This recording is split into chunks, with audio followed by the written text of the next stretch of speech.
I mean, you could write a story, for example, about about yesterday. Sometimes we, at primary school and so on, even secondary school, we may ask a student to write a story about what happened my day on Saturday.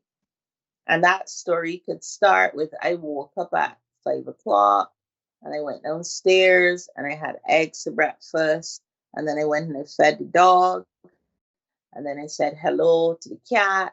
And I did this. And, it could just go chronologically through the day. That is a piece of writing about my day on that day. I'm not sure it's very creative. There is a level of creativity just in getting the story down, and I accept that. So the effort alone to record that is a creative endeavor. But then there are degrees of skill on top of that. And a very skillful writer is going to give that same story of Saturday in a way that polishes and presents a particular theme or a particular main thread of that story. And that's when we now get into assessing the level of creativity in the work.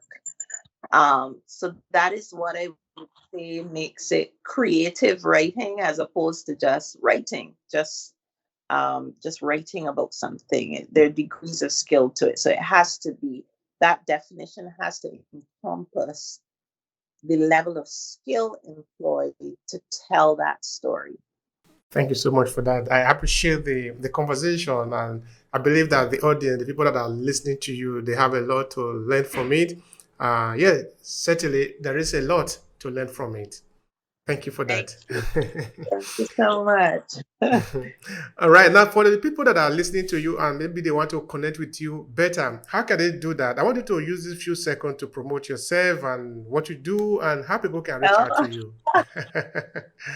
I'm not great at self promotion, but I do welcome the opportunity and the privilege, really, to interact with people on social media. So I'm on Instagram.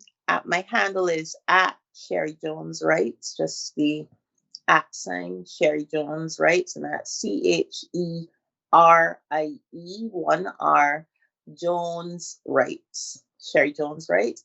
I'm also on Facebook. The handle is the same, at Cherie Jones Writes.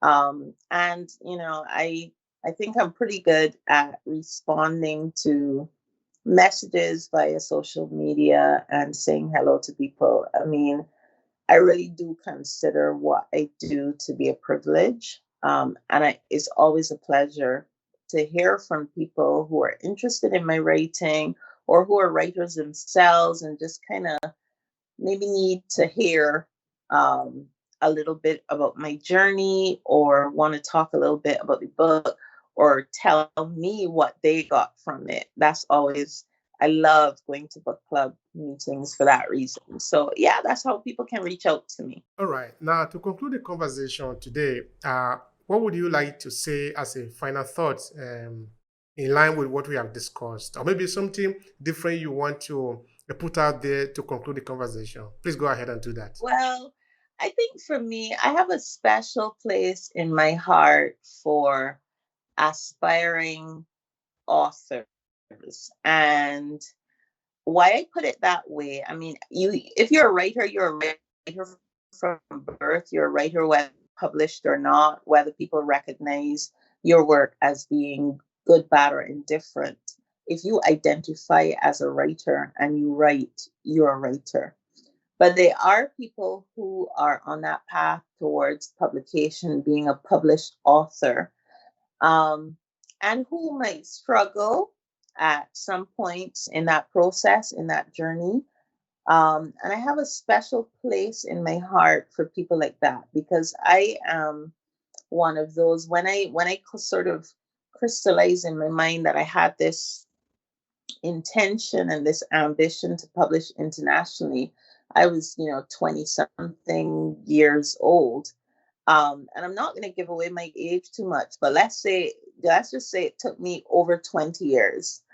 Um, to get to the point of actually publishing internationally in a way that was well received.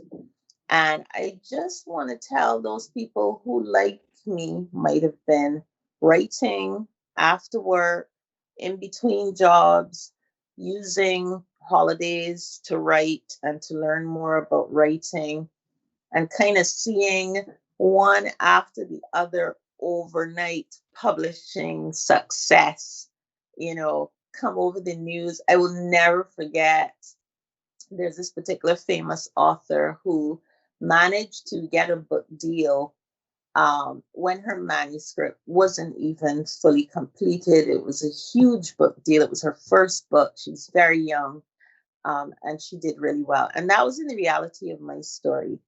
And I just want to just send a word of encouragement to those writers who, like me, have been working in the background at 3 o'clock in the morning, at lunchtimes in the supermarket car park, wolfing down a sandwich, on the top level of the double-decker bus, writing in the notes feature app on your phone, writing on napkins in the cafe, and then trying to put those stories together around real life. I just want to tell those people, your journey is your own, and it is just as valid and just as important and just as meaningful as anybody else's. And I just want to remind those people to keep focusing on your craft and on being true to your stories and who you are as a writer. Success and publication may never come, and that's reality. I'm not going to stay here um, and tell people that they will publish or they will publish successfully internationally in this lifetime. They may or they may not. But I think it's important to understand that that journey is what's important. That dedication to craft is what is important. And I think success needs to be couched in those terms, and just keep at it. Keep doing what you're doing. So that's what I would like to say. That's powerful. Keep doing what we are doing. There is no need deceiving ourselves. It's hard, but don't Yes. worry. Keep on pulling in, even though it is hard.